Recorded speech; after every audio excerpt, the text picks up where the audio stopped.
Thank you very much. Thank you, Dan. Good evening, everyone. Good evening. I have to admit, I've done this a couple of times before, but tonight is a scary night for me. Medyo kinabahan ako, but I didn't know because, I was not really that busy this morning. I played a sport that I fell in love with, which Diane knows. I play tennis on a regular basis since I recovered from my experience. And I didn't know that my wife were calling up some friends to come over. Alam niyo na, mas nakakatakot magsalita sa harap ng mga kaibigan. Kasi hindi na yung alam mong marami silang alam tungkol sa'yo. Nung bago ka naging Kristiyano, tsaka kahit anong Kristiyano ka, kung minsan, yung sabi nga ni Diane, minsan nadadapa ka, di ba, nagkakamali ka, tao ka lang kasi, di ba? I think when you start off with it, that's the real big difference between us. We are all imperfect and we have a very perfect God. Kanya, we just have to rely on Him. So please join me tonight as I say a small prayer. Let's all bow down our heads.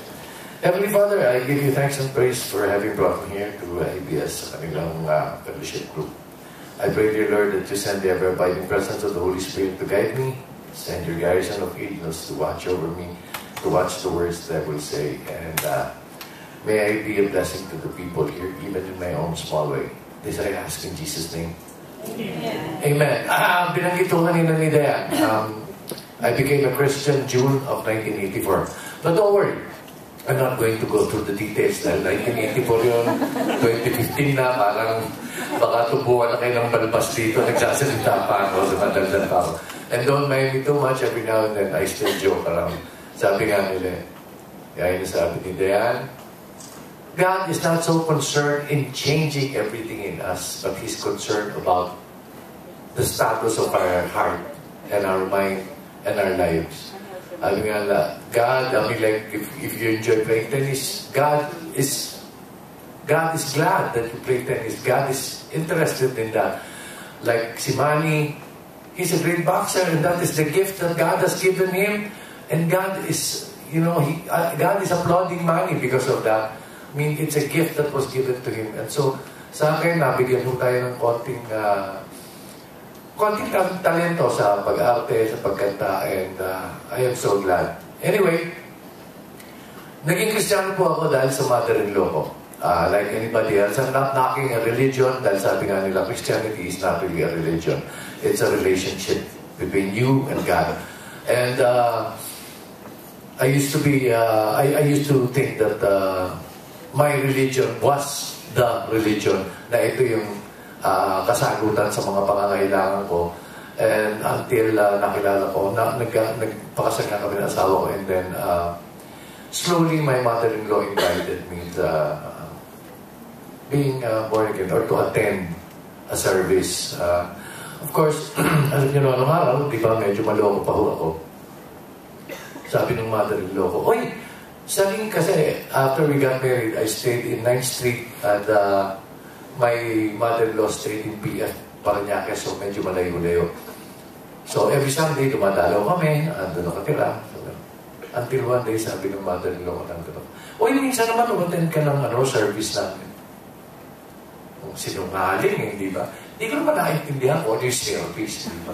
Sumagot-sagot ka agad, oh, ma! Oo naman, na-attend ako niyan. But hindi na ba ako kayo? Ano yung service? Kaya yun. O basta sa linggo, 9 o'clock, andito kayo.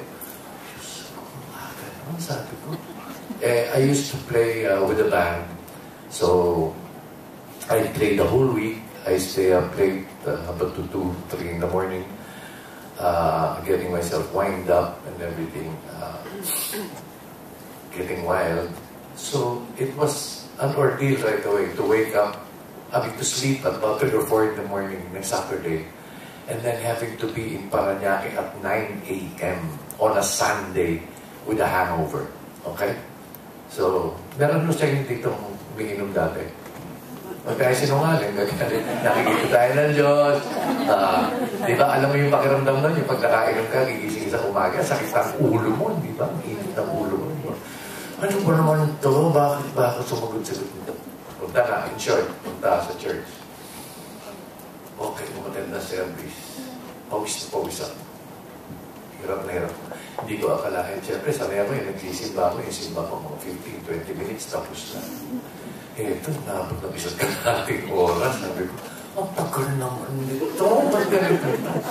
Tsaka ito, personalan na to, sabi ko. Ito, duda ko, itong pastor na to, kinausap to ng nanay. Kinausap to ng mother-in-law. Kasi ang pakiramdam ko, parang mas dami ng tao na sa simbahan, ako lang yung kinakausap niya. Diba? Para bang yung understand, bakit ako na naman? Bakit alam niya tungkol sa akin? Diba? Puro kasalanan, puro tama ako. Sa pulo ko lagi, hindi ako kailan. Ito nananadya, itong pastor na ito. Manda ka sa akin. And I will admit, nasabihin ko nga sa inyo talaga, like it's bad to lie, and anyway, the Lord knows about it. Yung pa namang pastor namin, I will never forget him. He now serves the Lord still in Canada. Ang pangalan niya si Pastor Luis Notario. And he was the classic nerd. Mukha talaga siyang nerd. Yung salamin niya, ang kapal ng frame, gano'n. Tapos ang hati ng buhok niya sa gitna. Part of the language, he looked like a dork. Talagang, sabi ko, pastor to? Ano? At ito yung tsura nito. Eh, para siyang nasa age of puberty. Pag nagsasalita siya, pumipiyak siya lagi. So, ako wala pa akong alam noon, di ba? So, magkakasalita siya parang naman. Eto, tatandaan nyo, kapag si Kristo ay dumating sa buhay ninyo, hindi kayo napakaganda ng magaganap sa inyo. Namaganap mo siya. Pag siya tagabutan ng isang karahating oras. Natapos yung service, labas. May music pa sa ending eh. Di ba? Closing. Paglabas kong gano'n, lalakad ako. Nandun sa labas, nakatayo gano'n yung pastor. Diba? Ay, good morning po. Ay, good morning. Oh, did you like the service? Sinungaling. Diba? Oh, yes. Ang ganda ng service. Di ko lang masabi. Ba't mo ako tinitira ka niya? Di ba? Parang gano'n pakiramdam ko eh. Oh, yes. Ay, nandun yung nanay nitong asawa ko. Diba? Nakarinig ako. So, pagdating namin doon sa bahay nila, tapos na yung service. Oh, nagustuhan mo naman pala. Oh, di mula ngayon, hindi ko pumunta. Ano gagawin mo, di ba? Mother-in-law mo yun eh. Alam mo naman maging bastos ka. So, it started every Sunday. Nandun na ako. I had questions. During the time, Sunday, sa simba kami. Tapos na simba, uwi na kami. My wife has 3 brothers. And they were like me. We were the wild bunch. So pagkatapos ng church, uuwi, magla-lunch, kwentuhan ng konti, sa hapon, inuman kami. No? Kwentuhan, nagulo na namin yun. Yan. Ito na ngayon. After a while, mating ka nun. Tapos na yung misa, di ba? Ay, misa tuloy. Tapos na yung service. Uwi na kami sa bahay, kainan. Oh, nakapagpapil ka naman ng beer. Oh, meron, may pulutan na lang ako. Mamaya ko, hindi pumapasok sa pintuan yung pastor. Ato sa bahay namin. Dito sa bahay namin. May Bible study. Nasira na naman ang balak namin. Ang mga bayaw ko, di ba? So, usually, tayo sa batang awa, nanawa rin na. Sabi ko, yatang nito, pastor. Dal tungkol sa Diyos, dadating ang araw, may makikita akong tanong, hindi mo masasagot, mapapaya ka rin sa akin. Marunong eh.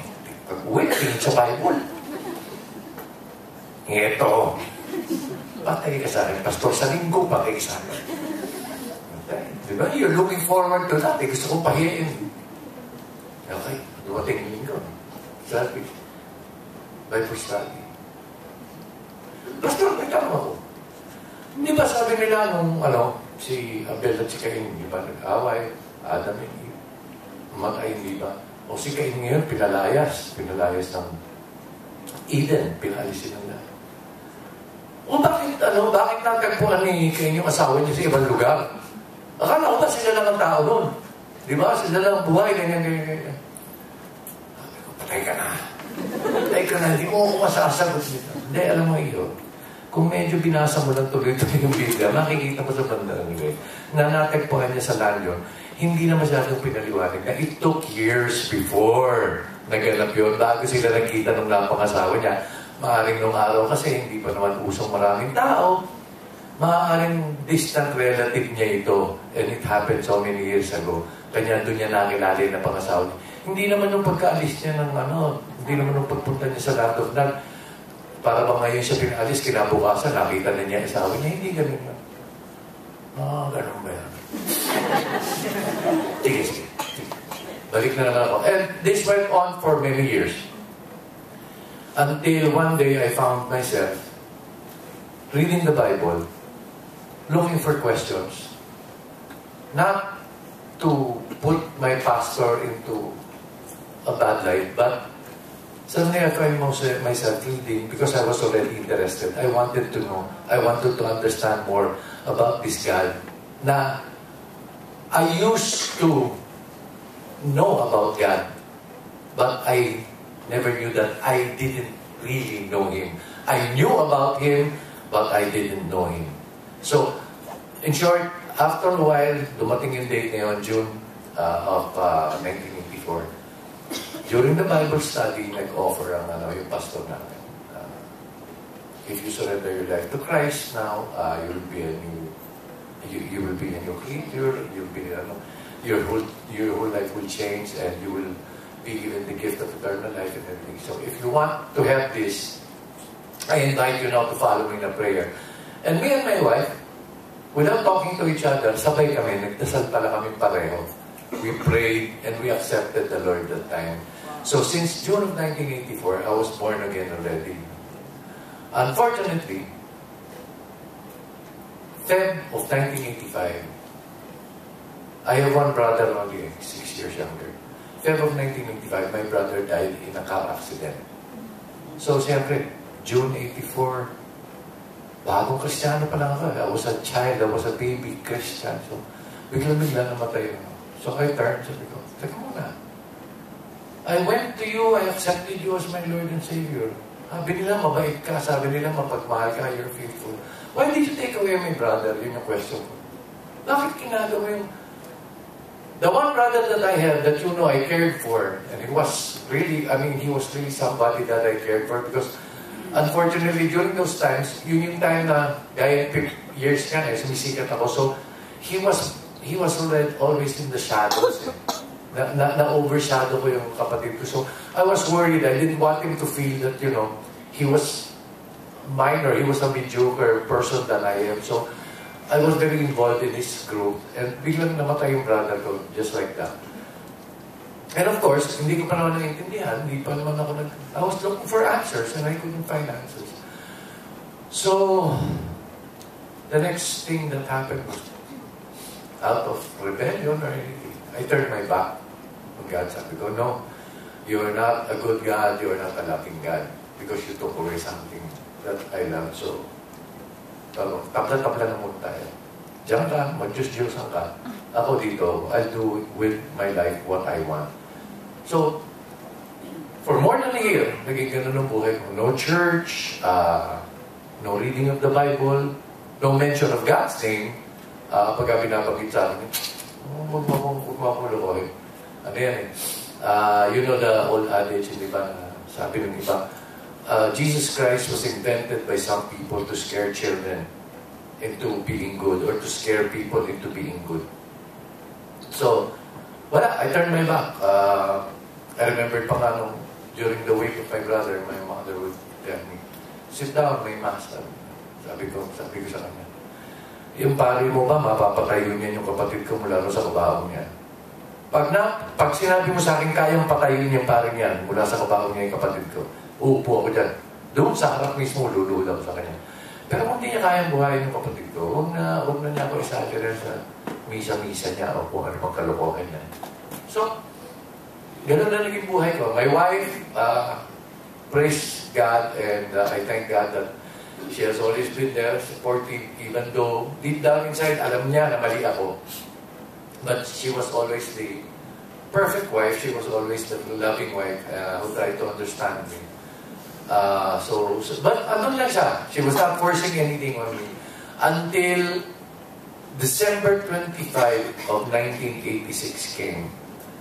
And parang siguro feeling ng asawa ko, it's about time you gave this up. I mean, like, you know, you're being cruel to yourself. You're not proving anything. Wala ka namang nagagawang mabuti sa ginagawa mo. So she talked to me, sabi niya, don't you think it's about time that you forgave yourself? Sabi ko, ako pa ngayon, ako magpapatawad sa sarili ko. Sabi ko, ako tong tinanggalan ng kapatid. I'm the one who lost someone who I love. And now I'm the one who's going to ask for forgiveness. Well, I don't think that's right, but sabi nga niya, do you remember when we were new Christians, when the pastor told you that God gave up His only Son to give us eternal life, to save us from our sins? Sipin mo yun. The great Creator giving up His greatest creation para lang maligtas tayo sa mga pagkakasala natin. Eh, sino ba tayo para i-compare natin ang sarili natin sa Kanya? And actually, deep down inside, I knew she was right. And nung tinanggihan ko ang Diyos, I knew I was in denial. I was living a life of denial because I knew I was wrong. I think it was more the emotion of losing someone that kept me carrying on this feeling of pain and anger because I lost someone I love and I could not explain it to myself and no one could explain it properly to me. And now, when I look back, it's when I realized that God still used my wife to explain it to me na ginamit niya. And so, December of 1986, we recommitted our life. I recommitted my life to the Lord. I surrendered my life. And from then on, I would say we became very spiritual. Naging spiritual kami ng asawa ko. So, life went on. So many things. Sabi ko nga sa inyo, iwasan ko na yung mga ibang topics. Until this great tragedy happened in my life. Last year, September, I had a checkup. Executive checkup. You know, standard thing. Right after the checkup, the nurse who was getting the checkup called for me and said, Mr. Cruz, I think you should get in touch with your doctor. We saw a lump in your lung, and well, we're not really being conclusive about it, but siguro mas mabuti kung papacheck niya. Of course, lumagabog na kagad yung puso ko because I mean, like, it's my lung. There's a lump. Usually when there are lumps, I mean, this means trouble. So I did go and check with my doctor, and sabi niya, it's possible na it's just pneumonia na namuo. So we'll try for a week. We'll put you on antibiotics. And if it melts down, then you have nothing to worry about. So for a week, I took antibiotics. And after the week passed, it shrank a little, but very, very minimal. So the next step was to have a biopsy. And so I did the biopsy. And the worst scare of my life suddenly came true. The doctor called up my wife and told her, we have a problem. The lump in your husband's lung is malignant.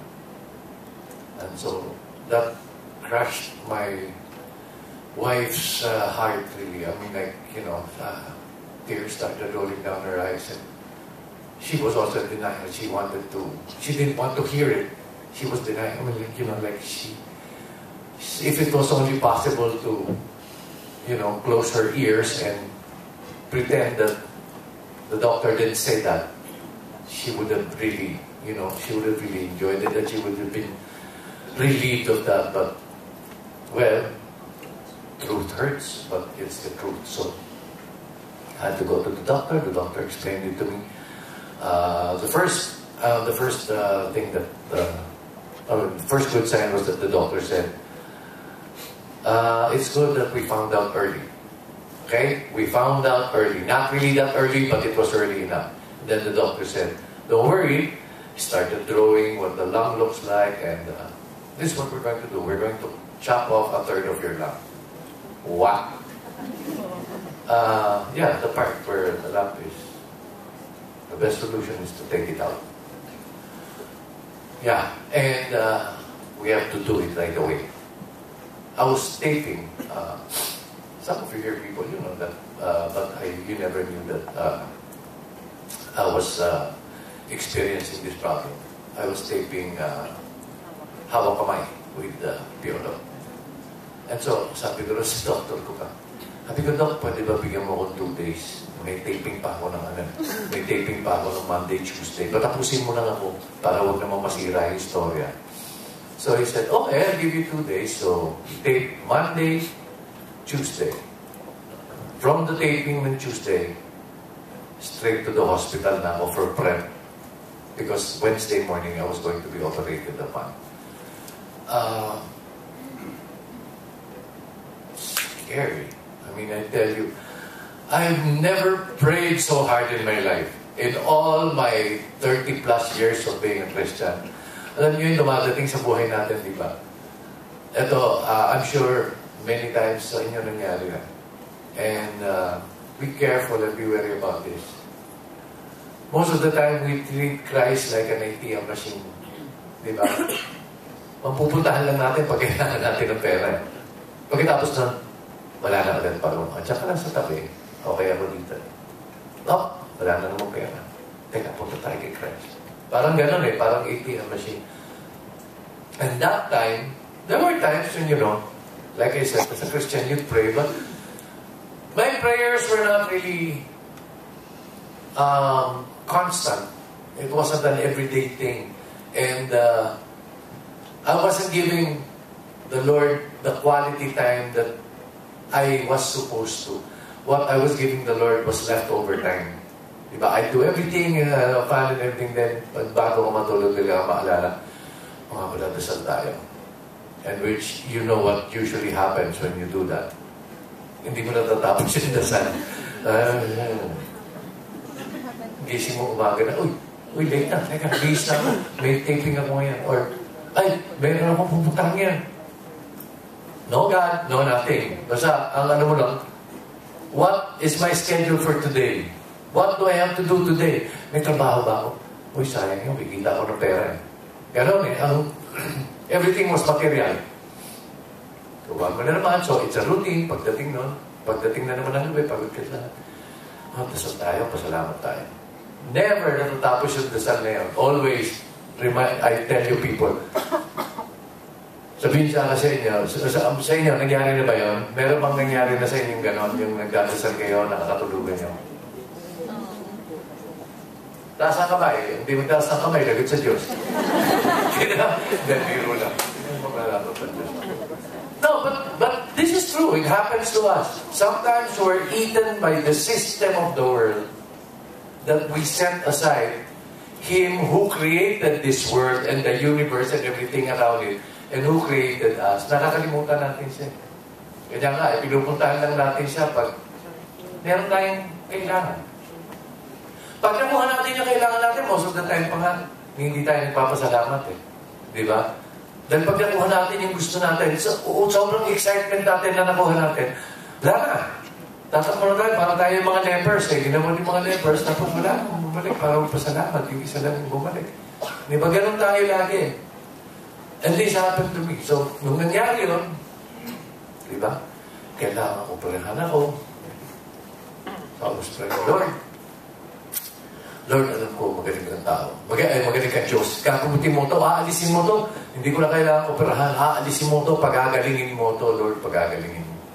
I ask, dear Lord, that you heal this, that this lamp be gone because you are an all-powerful and mighty. Lahat na ng superlatives, hindi ba? Biglang-biglang, nabating sa utak ko lahat yan, di ba? Lord, oh my God, you're the greatest of them all. You're the great healer. Lahat ang dami kong daldal. Di ba?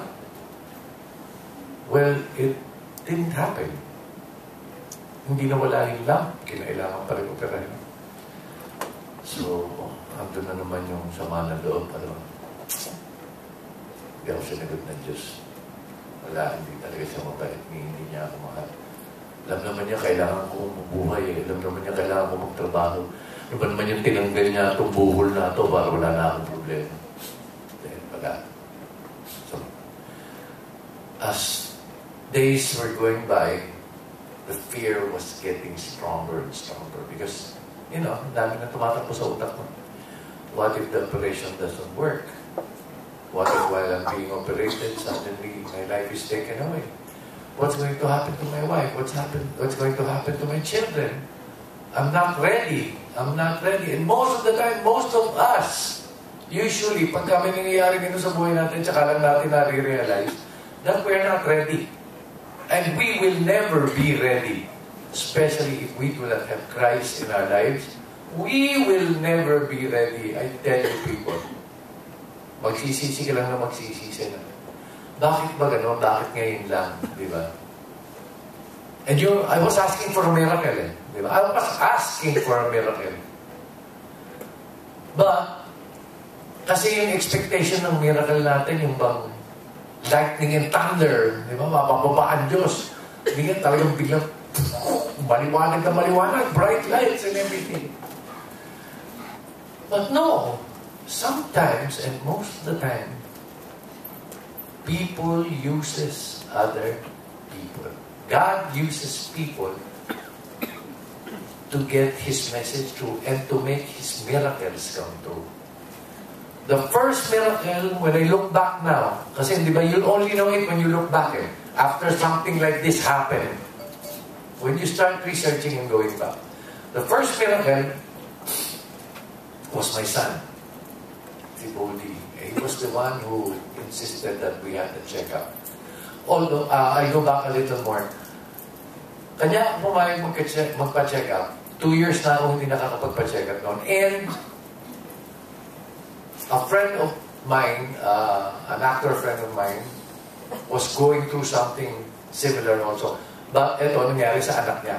They found out that his son had cancer also. So, I mean, look, within the family, within the friends, di ba? Of course, di ba, kawawa naman yung bata, we talk about it, oh. Hirap talaga, no? Nagkasakit ka ng gano'n. So, parang siguro in the back of my mind, I was thinking, nung lumabas yung ano sa akin, yung x-ray sa akin ng check-up ko, was God sending a message? Was He trying to tell me something through that experience ng isang kaibigan ko, di ba? So, the first na ginamit ng Diyos was my son. And then, one of the very first persons who found out about it was Miss Ami Ostra and her husband, si Duke. Because I didn't want other friends to find out about it. I didn't want to burden other people about what was going on in my life. So, ang nakaalam lang naman, I remembered si Ami, si Duke, of course, my family, my 3 children, and my wife, and then a couple of friends who are now in Canada, si Telly and Arnel Acuba. They were my intercessors. They were my prayer warriors. They were the ones praying to God and fighting for us. Meron pang dalawa po, a very good friend of mine also, lalo yung asawa niya, nakabarkada ko rin dati, the wife of Philip Cesar, si Cesar Rosilo also, and si Anthony Roquel. Ito po yung mga taong day and night were praying for me. They were interceding in my behalf sa Diyos na, Lord, heal our friend. Lord, grant our friend's request of healing, of extension in his life. So, naoperahan ako. To make the story short, I was operated on. Results were good. From the CT scan and everything was clean. Everything was taken out. This part was just told to me by my wife when they rolled me out of the OR. I think the operation took about 4 hours. The operation took about 4 hours, supposedly 2 hours lang, naging 4 hours. When they rolled me out of the OR, Sabi ng asawa ko, mukha daw ako Robocop. Dami kasi nakakabit na tubo sa akin. May parang halo parang nakalagay sa akin. And she was crying and my children were crying because ang inisip ng asawa ko, it's going to take a couple of days before he recovers from this. Itong parang coma na Because sabi nung paglabas yung isang doctor kasi sinabi, we just gave him morphine because he was in pain. Intense pain now. And I tell you, that was another thing that God granted me. He took away the pain because if I was in pain, it was subconsciously because I never felt any pain. From the time I was operated on, even before my operation, after my operation, during and after my operation, I never felt any pain. So that alone is a blessing also from God, which I only found out later on. Because, knockout ako tulog ako So they were praying, they were crying and everything. They were surprised that in a couple of hours, a nurse went to my wife and said, Ma'am, Mr. Cruz is asking for you at the ICU. Sabi niya, ha? Couple of hours, I was awake. And during that, makakatawa rin, I just want to put this in. When they were calling her, there was a doctor right beside me. Sabi niya, Mr. Cruz, since malaki yung operation ninyo, when you feel okay na, medyo i-exercise niyo yung kamay niyong ganon. Try to lift it up to hanggang kaya mong itaas. Because if not, the time will come, magkakaroon ka ng fear, mag-i-stack up yan, hanggang dito mo na lang tataas yan, hindi mo na maigaganon because manginigis na yung mga muscle mo and everything. And ka-opera ko lang noon, hours na. So nakahiga ako. Subukan ko nga. Okay naman. Taas pa lang kayo. Uy, okay. Okay naman. Okay ito? Oo, okay lang yan. Taas pa natin ito. Taas pa ako. Hanggang sa hindi taas ko parang ganyan. Nataas yung kamay ko, dumadating yung asawa ko. Hoy, ano ginagawa ko? Pre-praise na ako. No, but talaga, naitaas ko siyang gano'n. Walang pain talaga. Dahil sabi ng doktor, that's amazing, Mr. Cruz. You should keep on doing that because that's going to be good for yung healing process mo ng operation. The miracles, sabi ko nga sa inyo, ang miracle na ginagawa ng Diyos, hindi yung fire and brimstone and lightning and thunder and everything. Ginamit niya anak ko. Clearly, ginamit niya yung doktor na nag-opera sa akin, even the oncologist, even the anesthesiologist, even the cardiologist na nag-ano sa akin. Kasi ngayon, di ba, pag inopera ka, may mga specialist lagi for everything. May pulmonologist, may cardiologist, the guy who operated on me, thoracic cardiovascular doctor, and then the oncologist na nag-ano sa akin. They are all people who were gifted by God special talents so that God may use them to save lives and for God to use them to create His miracles, to fulfill miracles that people pray about. Ito yung ginawa ng Diyos talaga. Sila yung ginamit Hindi yung hinihintay ko yung dadating, may anghel na dadating or may hindi. Simple lang ang ginamit ng Diyos. Tao lang. Di ba? Anak, huwag kang masyadong expectant na malaking production number itong gagawin ko. Para bang this is something I do every day, anak. Regular things I do every day. The impossible takes a little longer, but I do this every day.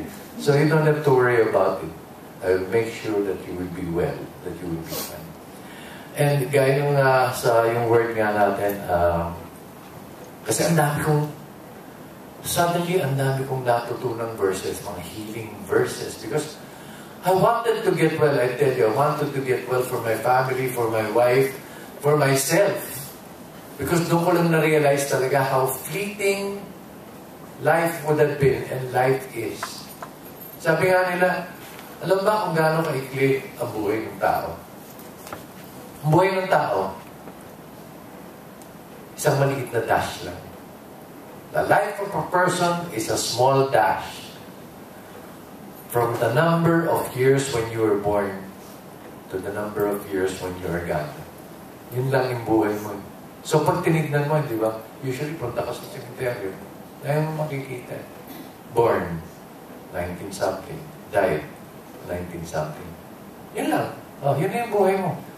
Without your knowing it, in a split second, life is fleeting. Life can be taken away from you. And sabi nga nila, di ba, don't be the 11th hour Christian. Dahil karamihan sa ating kumisan ganun, the manana Christian, the 11th hour Christian, na parang, hindi, tsaka na ako, ano niyan, magdadasal ako, kaya kung dadating yung oras niyan. Kaya nga naging biro yun. Don't be the 11th hour Christian, because if you are an 11th hour Christian, what if you die at 10:45? What happens to you? You die 15 minutes before the time, the designated time that you wanted to save yourself. Now is the time. There can be no other time. Now is the time. God is knocking at your heart. God is knocking at the door of your heart. Don't you think God is powerful enough to just barge into your life? Di ba? He's a perfect God. He's a magnanimous God. He's an all-powerful God. So if you really just wanted to get into your life, He'll force Himself into it. No, but hindi.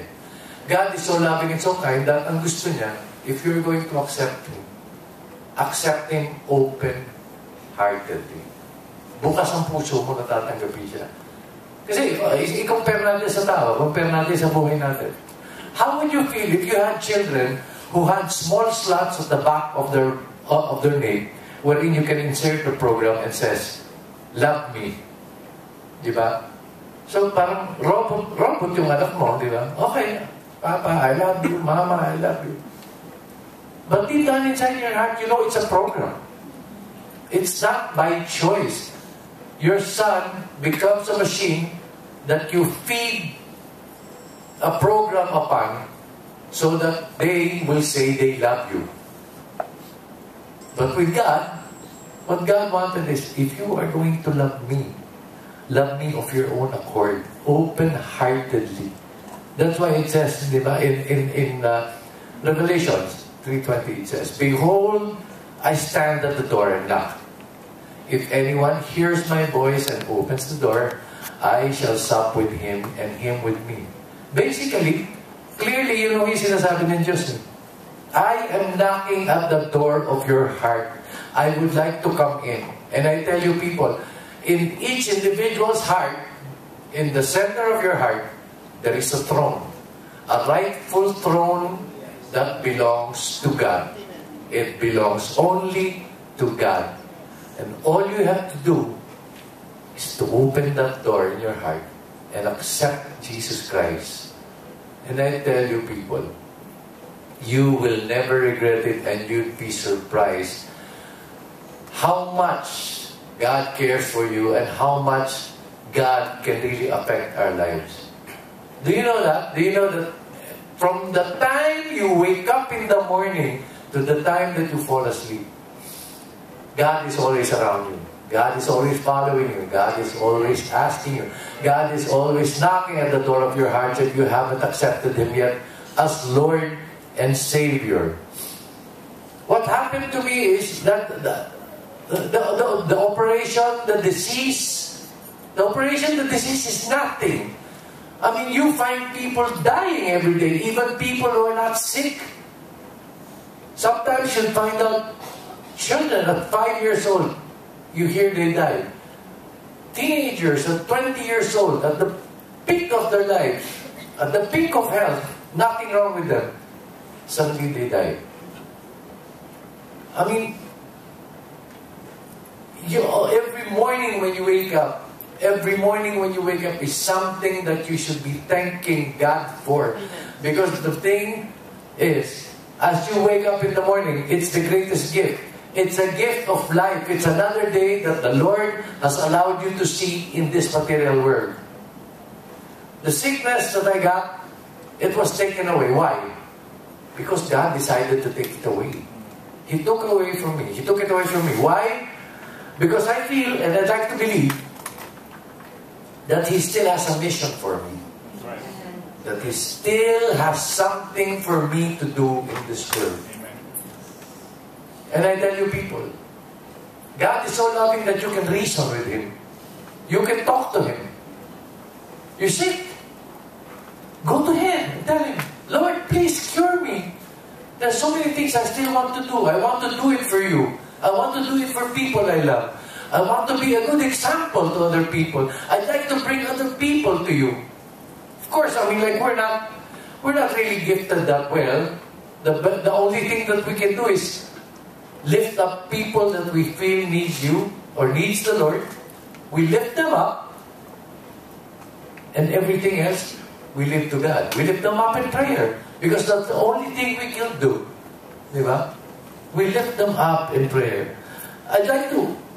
This is the first time, I also would like you to know, this is the first time that I have had notes in front of me. That's why I'm not so used to looking at them. Like, notes, I don't know, siguro God told me, oy, mag-notes ka, may mga dadating na kaibigan, nakakahiya ka. Di ko kalahin talaga, na-surprise ako. Sabi ko, ngayon lang magsasalita sa ng mga tao kakilala ko, na kaibigan ko. And scary. It is scary. Sana wala ako nakalimutan. Sana tama lahat ng mga sinasabi ko. Diba? I'd like to give you an example of the things that I was praying during the time na I was going through this very trying time in my life. If you got notes, you can jot them down because it's something that is a promise of God and you can claim it. This promise was made 2,000 years ago and it's alive. It's still alive now and it will remain alive long after everybody else, all of us is God. The Word of God will be still alive and powerful and will still be the answer to most of our questions. In Jeremiah 30:17, you'll find this. It says, "For I will restore health to you, and your wounds I will heal, declares the Lord, because they have called you an outcast." I must admit, I am an outcast. I am a sinner. I have pulled out boners in my life that you will not believe. I have done so many stupid things in my life that I really stand in awe and wonder, how would God have forgiven me for all the things that I've done, for all the wrong things I've done, for all the people I've hurt, for all the lies, for all the bad habits, which basically is, well, it's something that most probably caused a lump in my lung. Tayo kasi kuminsan, di ba, we surrender our lives to God and everything. But sometimes, there are small pockets that we don't let go. We have Isaacs in our life. Nalala niyo sa story sa Bible, si Isaac nang hiningi yung anak niya, di ba? But Isaac is a man of God and he was willing to give his son as a sacrifice. Ako, dati, di ba? Okay, I surrender my life to the Lord. Pero, huwag mo na muna alisin to, tsaka ito, tsaka ito. And one of the things na huwag mo muna alisin, yung pinaglalaman ko na alam ko naman baluktot, was smoking. I used to smoke a lot. I used to smoke when I was still young. And I could not let it go. And so, it reached the point where most probably the Lord had to shake me a little. Siguro. Look, don't ever make the mistake. And don't ever think that the sickness or the disease is God-given. God does not give diseases. God will not hurt us. God will not destroy us because He created us in His own image. Can you imagine, people, the gift and the honor that we have been given to be created in the image of God? I mean, that alone is such a gift already. Yeah. Yeah, don't forget. Yeah, sa Philippians, sa kalagay din.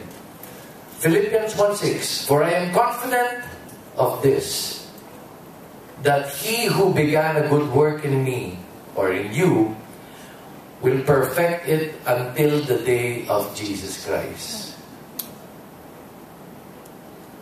Absorb words of God in the Bible.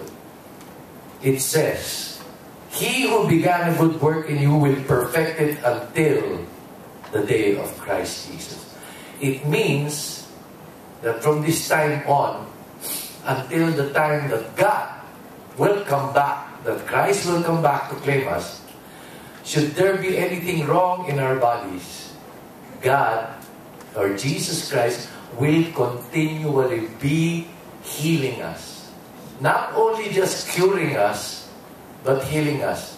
There's a big difference between curing and healing. You get cured. Sometimes you get sick again. No. God cures you and He heals you. And that's a very important thing. And then of course, kaya nga nasabi ko sa inyo, ang dami kong binasang passages.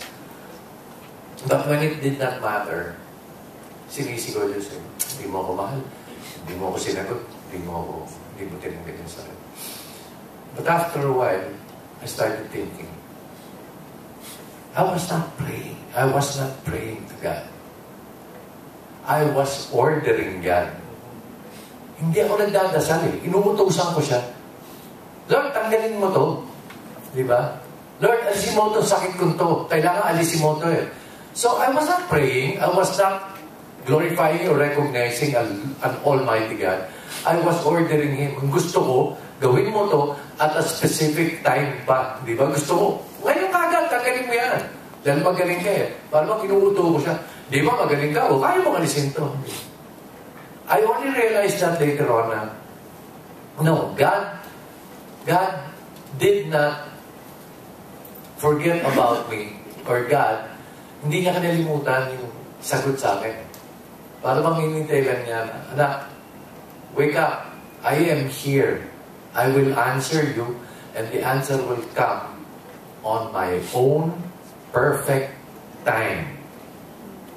Time that will not be early, that will not be late, but will be just right on time. Isaiah 55:11. So will my word, by which goes forth from my mouth, and will not return to me empty, without accomplishing what I desire, and without succeeding in the matter for which I sent it. Tandaan niyo yan, mga kapatid. This is a promise that comes from God. And God will not make a promise that He cannot fulfill. At saka nakita niyo sinabi, His word shall not return to Him empty. Para bang pagka pinalabas niya yung salita sa bibig niya, kung ano man yung iniutos niya sa pananalita niya, pagbalik nun, daladala yung sagot at saka daladala yung completion ng ipinangako niya. And the most, ang talagang hindi ko makalimutan na verse during those days,